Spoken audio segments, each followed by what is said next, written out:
പ്രവാചകൻ ആദം നബി അലൈഹിസ്സലാമിനെ അയക്കപ്പെട്ട പല നൂറ്റാണ്ടുകൾക്കു ശേഷം അല്ലാഹു നൂഹ് നബി അലൈഹിസ്സലാമിനെ അയച്ചു. ഭൂമിയിലെ ജനസംഖ്യ പല ഘട്ടങ്ങളിലായി വർദ്ധിച്ചു. ഈ കാലഘട്ടത്തിൽ ദുഷ്ടനായ പിശാച് മനുഷ്യന്റെ മേൽ വൃത്തികെട്ട തന്ത്രങ്ങൾ ഉപയോഗിച്ചു. ജനങ്ങൾ വിഗ്രഹങ്ങളെ ആരാധിക്കാൻ തുടങ്ങിയിരുന്നു. ഇക്കാലത്ത് ജനങ്ങളെ നയിക്കുന്നതിന് ദൈവം മറ്റൊരു പ്രവാചകനെ ഭൂമിയിലേക്ക് അയച്ചു. അത് പ്രവാചകനായ നൂഹ് നബി ആയിരുന്നു. എന്നാൽ പ്രവാചകൻ അത് അത്ര എളുപ്പമുള്ള ജോലിയായിരുന്നില്ല. ദൈവത്തെ ഭയപ്പെടുക, അല്ലാഹു പറഞ്ഞതെല്ലാം ചെയ്യുക എന്ന് പ്രവാചകൻ എല്ലാവരോടും വിളിച്ചു പറഞ്ഞു. പക്ഷേ ജനങ്ങൾ ശ്രദ്ധിച്ചില്ല. അവർ തലകുനിച്ച് വിഗ്രഹങ്ങളെ ആരാധിക്കുകയും ചെയ്തു. പ്രവാചകൻ വളരെ നല്ല ഒരു പ്രാസംഗികനായിരുന്നു. അദ്ദേഹം വളരെ ക്ഷമയുള്ളവനുമായിരുന്നു. ഈ ലോകം സൃഷ്ടിച്ചത് അല്ലാഹു തന്നെയാണെന്ന് നിങ്ങൾക്കറിയില്ലേ? പ്രവാചകൻ പറഞ്ഞു. സൂര്യനെയും ചന്ദ്രനെയും ആകാശത്തിലെ നക്ഷത്രങ്ങളെയും സൃഷ്ടിച്ചവനാണ് അല്ലാഹു. നദികളെയും മലകളെയും വൃക്ഷങ്ങളെയും നിങ്ങൾ കാണുന്ന സകല സൃഷ്ടികളെയും സൃഷ്ടിച്ചത് അവനാണ്. അവൻ നിങ്ങൾക്കായി എല്ലാം ചെയ്തു.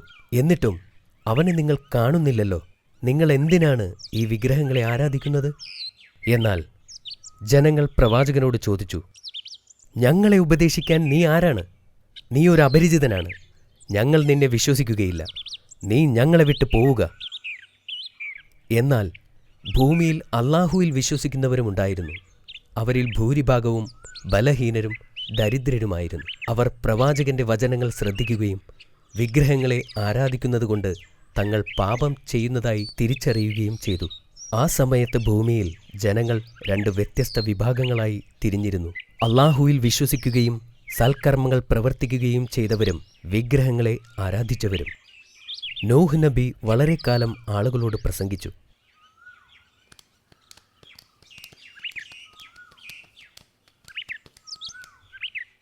വിഗ്രഹാരാധകർക്ക് പെട്ടെന്ന് തന്നെ പ്രവാചകനെ മടുക്കാൻ തുടങ്ങി. അവർ പറഞ്ഞു, നിങ്ങൾ ഒരുപാട് നാൾ കള്ളം പ്രസംഗിച്ചു. നിങ്ങൾ ഇനിയും നിർത്തിയില്ലെങ്കിൽ നിങ്ങളെ കല്ലെറിയും. പക്ഷേ പ്രവാചകൻ അവരുടെ വാക്കുകൾ അവഗണിച്ചു. നിങ്ങൾ അല്ലാഹുവിൻ്റെ വാക്കുകൾ അനുസരിക്കൂ എന്ന് രാവും പകലും ജനങ്ങളോടായി അദ്ദേഹം അപേക്ഷിച്ചു. അനേക സന്ദർഭങ്ങളിൽ വിഗ്രഹാരാധകർ അദ്ദേഹത്തെ കല്ലെറിഞ്ഞു. അദ്ദേഹത്തിന് വടികൊണ്ടടിച്ച സംഭവം വരെ ഉണ്ടായി. നീ ഒരു പ്രവാചകനല്ല, വിഗ്രഹാരാധകർ വിളിച്ചു പറഞ്ഞു. നീ വെറും ഒരു സാധാരണ മനുഷ്യൻ മാത്രമാണ്. നിന്നെ കേൾക്കേണ്ട ആവശ്യം ഞങ്ങൾക്കില്ല. പ്രവാചകൻ അവരോട് യാചിച്ചു, വിഗ്രഹങ്ങളെ ആരാധിക്കുന്നതിലൂടെ നിങ്ങൾ വലിയ പാപമാണ് ചെയ്യുന്നത്. എന്നാൽ ജനങ്ങൾ അദ്ദേഹത്തെ വീണ്ടും വീണ്ടും അടിച്ചു. ഞാൻ നിങ്ങളെ ഓർത്ത് ഭയപ്പെടുന്നു. ഒരു ദിവസം അല്ലാഹുവിൻ്റെ ശിക്ഷ നിങ്ങളെ തേടി വരും. പക്ഷെ ജനങ്ങൾ പറഞ്ഞു നടന്നു, അവൻ മണ്ടനാണ്, അവന്റെ വാക്കുകൾ ആരും വിശ്വസിക്കരുത്. ഇതൊന്നും നൂഹ് നബിയെ തന്റെ ദൗത്യത്തിൽ നിന്നും പിന്തിരിപ്പിച്ചില്ല. 950 വർഷക്കാലം അദ്ദേഹം അവരോട് പ്രസംഗിച്ചു. സത്യനിഷേധികൾ അദ്ദേഹത്തെ പരിഹസിച്ചു. നൂഹ് നബി നിരാശനായിരുന്നു. കാരണം 100 കണക്കിന് വർഷങ്ങളായി ആളുകളെ വിളിച്ചിട്ടും വളരെ കുറച്ച് മുസ്ലിങ്ങളെ ഉണ്ടായിരുന്നുള്ളൂ. സത്യനിഷേധികളുടെ എണ്ണം വളരെയധികം വർദ്ധിച്ചു.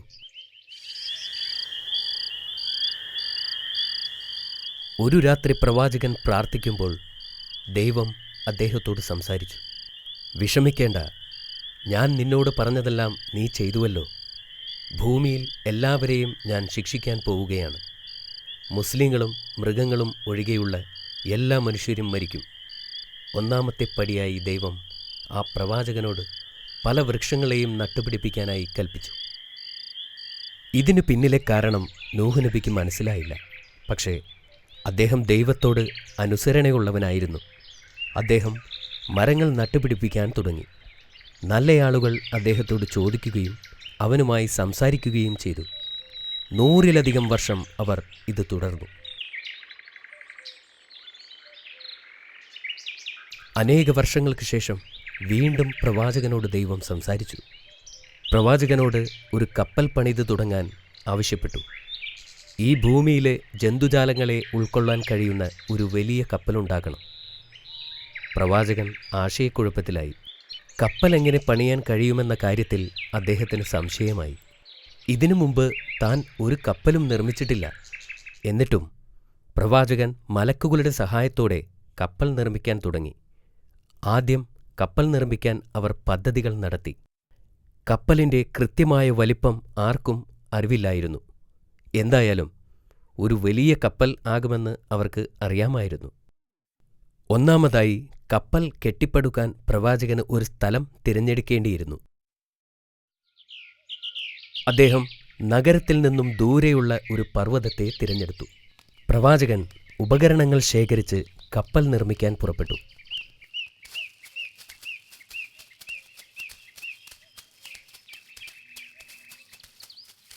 അവർ മരം മുറിച്ചെടുക്കാൻ തുടങ്ങി.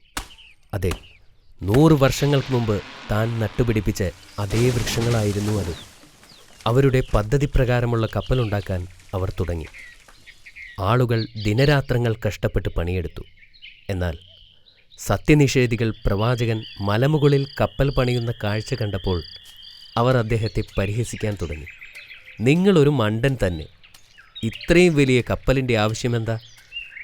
ഇതിനി നീറ്റിലിറക്കുന്നതെങ്ങനെ? അതെല്ലാം നിങ്ങൾക്ക് മനസ്സിലാകുന്ന ഒരു ദിവസം വരും, അദ്ദേഹം മറുപടി പറഞ്ഞു. എന്തിനാണ് അദ്ദേഹം കപ്പൽ പണിയുന്നത് എന്ന് ആളുകൾക്ക് മനസ്സിലായില്ല. അദ്ദേഹത്തിന് ബുദ്ധിസ്ഥിരത നഷ്ടപ്പെട്ടു എന്നവർ കരുതി. നൂഹ് നബിയും അദ്ദേഹത്തിൻ്റെ ആളുകളും കഷ്ടപ്പെട്ട് പണിയെടുക്കാൻ തുടങ്ങി. ഒരുപാട് കാലത്തിന് ശേഷം കപ്പലിൻ്റെ നിർമ്മാണം പൂർത്തിയായി. അവർ അള്ളാഹുവിനെ സ്തുതിക്കുകയും കപ്പൽ പൂർത്തിയാക്കാൻ സഹായിച്ചതിന് നന്ദി പറയുകയും ചെയ്തു. വെള്ളപ്പൊക്കത്തിനുള്ള സമയം അടുത്തുകൊണ്ടിരുന്നു. ഒരു രാത്രി അള്ളാഹു നൂഹ് നബിയോട് പറഞ്ഞു, നീ എന്ന് നിന്റെ അടുപ്പിൽ നിന്നും വെള്ളം വരുന്നത് കാണുന്നുവോ, അന്ന് ഞാൻ ഭൂമിയിലേക്ക് ജലപ്രളയം അയക്കും. നിനക്കറിയാമോ, നൂഹ് നബി ഉണ്ടാക്കിയ കപ്പലിൽ 3 തട്ടുകളുണ്ടായിരുന്നു. 3 തട്ടുകൾ എന്തിനായിരുന്നു ബാബ?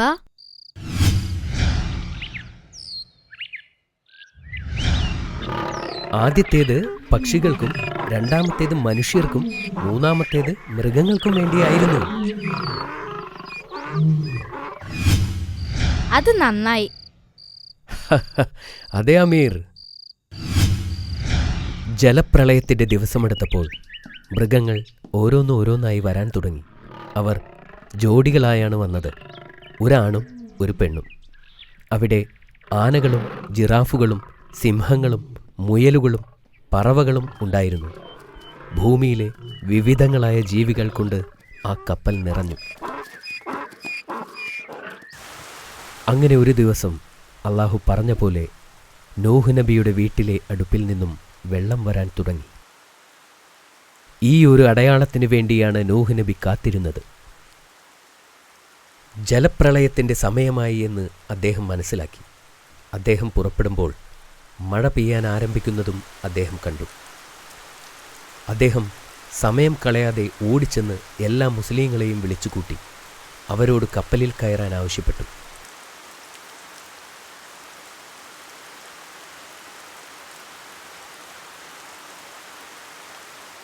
അപ്പോഴും അവിശ്വാസികൾക്ക് മനസ്സിലായില്ല എന്താണ് സംഭവിക്കുന്നതെന്ന്. അവർ നൂഹ് നബിയെ വീണ്ടും പരിഹസിച്ചുകൊണ്ടിരുന്നു.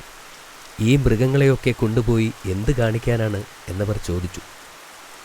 നൂഹ് നബി ഇതൊന്നും ചെവിക്കൊണ്ടില്ല. അദ്ദേഹം തൻ്റെ കുടുംബത്തോടും കുട്ടികളോടും കപ്പലിൽ കയറാൻ ആവശ്യപ്പെട്ടു.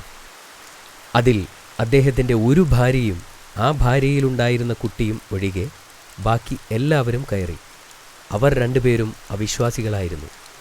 എൻ്റെ കാര്യം ഞാൻ നോക്കിക്കൊള്ളാം, ആ മകൻ നൂഹ് നബിയോട് പറഞ്ഞു. എന്നെക്കുറിച്ചോർത്ത് ആരും വിഷമിക്കേണ്ടതില്ല. വെള്ളത്തിൻ്റെ നിരപ്പ് ഉയർന്നുകൊണ്ടിരുന്നു. അതുകൊണ്ട് നബി കപ്പലിന് നേരെ ഓടി. ഭയാനകമായ ഒരു വെള്ളപ്പൊക്കം രൂപം കൊണ്ടു. വെള്ളം പെട്ടെന്ന് തന്നെ ഉയരാൻ തുടങ്ങി. കടലിലെ വെള്ളം കരയിലേക്ക് അടിച്ചു കയറാൻ തുടങ്ങി. അപ്പോഴും മഴ പെയ്തുകൊണ്ടേയിരുന്നു. ഇപ്പോൾ ജനങ്ങൾക്ക് മനസ്സിലായി നൂഹ് നബി പറഞ്ഞത് സത്യമാണെന്ന്. അവർ പർവ്വതങ്ങൾ ലക്ഷ്യമാക്കി ഓടി. തൻ്റെ ഭാര്യയും പുത്രനും വെള്ളപ്പൊക്കത്തിൽ നിന്നും രക്ഷപ്പെടാനായി ഓടിവരുന്നത് പ്രവാചകൻ കണ്ടു. അദ്ദേഹം വിളിച്ചു പറഞ്ഞു, കപ്പലിലേക്ക് കയറി ജീവൻ രക്ഷിക്കൂ. പക്ഷേ അവർ അത് തിരസ്കരിച്ചു.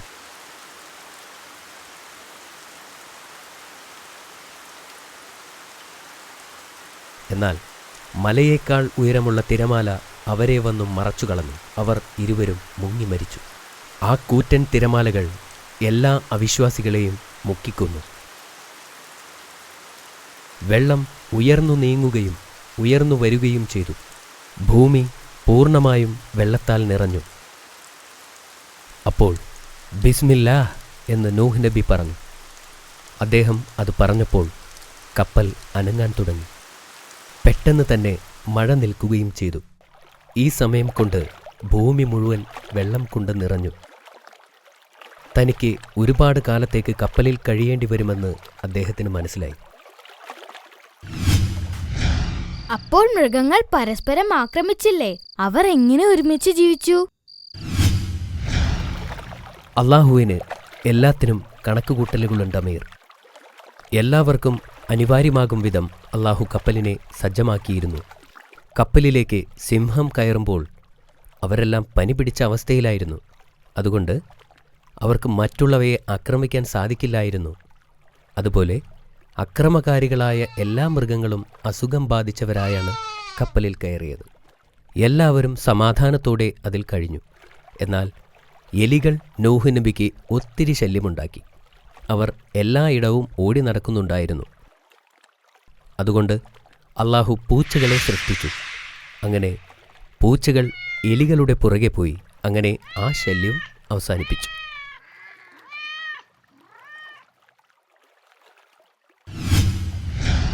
അങ്ങനെ അള്ളാഹു താല ഈ യാത്രയിൽ പ്രവാചകനുണ്ടായിരുന്ന എല്ലാ പ്രശ്നങ്ങൾക്കും പരിഹാരം കണ്ടെത്തിയിരുന്നു. 100 വർഷവും 50 ദിവസവും ഈ യാത്ര തുടർന്നുകൊണ്ടേയിരുന്നു. അവർക്ക് എവിടെയും കരകണ്ടെത്താനായില്ല. അവർ ഒരുപാട് ദിവസം കാത്തിരുന്നു.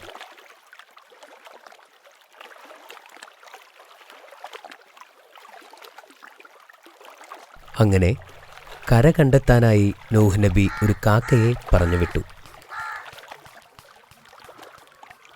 പക്ഷേ കാക്ക തിരികെ വന്നില്ല. പിന്നീട് അദ്ദേഹം ഒരു പ്രാവിനെ പറഞ്ഞയച്ചു.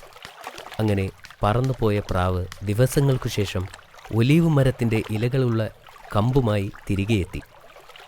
കര കണ്ടെത്തിയ നൂഹ് നബിയും കുടുംബവും സന്തുഷ്ടരായി.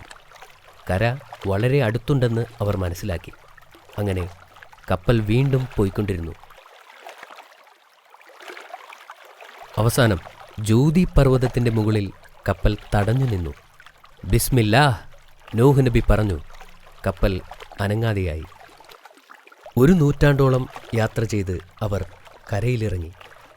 നൂഹ് നബി എല്ലാ മൃഗങ്ങളെയും പക്ഷികളെയും പ്രാണികളെയും ആദ്യം തുറന്നുവിട്ടു. അവർ വീണ്ടും ഭൂമിയിൽ വളർന്നു. അദ്ദേഹവും അനുയായികളും കപ്പലിൽ നിന്നിറങ്ങി. ആദ്യം തന്നെ അദ്ദേഹം ശിരസ് മണ്ണിൽ താഴ്ത്തി അള്ളാഹുവിനെ സ്തുതിച്ചു.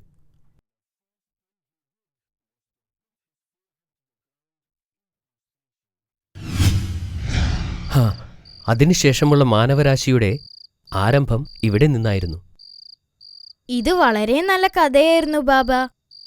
മാഷാ അല്ലാഹ്, നിനക്ക് ഈ കഥ ഇഷ്ടപ്പെട്ടല്ലോ അല്ലേ? എങ്കിൽ നമുക്ക് ചോദ്യത്തിലേക്ക് കടന്നാലോ? നീ തയ്യാറല്ലേ അമീർ? അതെ ബാബ. എങ്കിൽ പറയൂ, അള്ളാഹു സുബ്ഹാനഹു വ തആല നൂഹ് നബിയെ ഭൂമിയിലേക്ക് അയച്ചത് എന്തിനാണ്? അള്ളാഹുവിന്റെ ആശയങ്ങൾ ജനങ്ങളിലേക്ക് എത്തിക്കുവാൻ. അത് ശരിയാണ് അമീർ. എങ്കിൽ ഇത് പറയൂ, എന്തുകൊണ്ടാണ് അദ്ദേഹത്തിന്റെ വാക്കുകൾ ആളുകൾ ചെവിക്കൊള്ളാതിരുന്നത്? നൂഹ് നബി കള്ളം പറയുകയാണെന്നും അദ്ദേഹം അവരിൽ ഒരാളാണെന്നും ഭൂമിയിലെ ജനങ്ങൾ കരുതി. ശരിയല്ലേ? വെരി ഗുഡ് അമീർ. പ്രവാചകന്റെ കുടുംബത്തോടൊപ്പം കപ്പലിൽ കയറിയവർ ആരൊക്കെയായിരുന്നു? നൂഹ് നബിയുടെ കൂടെ എല്ലാ മുസ്ലിങ്ങളും കയറി. കൂടാതെ എല്ലാ പക്ഷികളിൽ നിന്നും മൃഗങ്ങളിൽ നിന്നും പ്രാണികളിൽ നിന്നും ഒരു ജോഡി കൂടി കയറി. Correct answer. അപ്പോൾ അവസാനത്തെ ചോദ്യത്തിലേക്ക് കടക്കാം. കപ്പൽ അവസാനമായി എത്തിച്ചേർന്ന പർവ്വതത്തിന്റെ പേരെന്താണെന്ന് പറയൂ. അത് ജ്യോതിമലയല്ലേ ബാബ? വളരെ ശരിയാണ് അമീർ. ഇന്നത്തെ എല്ലാ ചോദ്യത്തിനും നീ ശരിയായി ഉത്തരം നൽകി. താങ്ക്സ് ബാബ. ഓൾ റൈറ്റ്, ഇന്നത്തേക്ക് ഇത് മതി. മറ്റൊരു പ്രവാചകന്റെ കഥ നമുക്ക് നാളെ പറയാം. മാസ്സലാമ.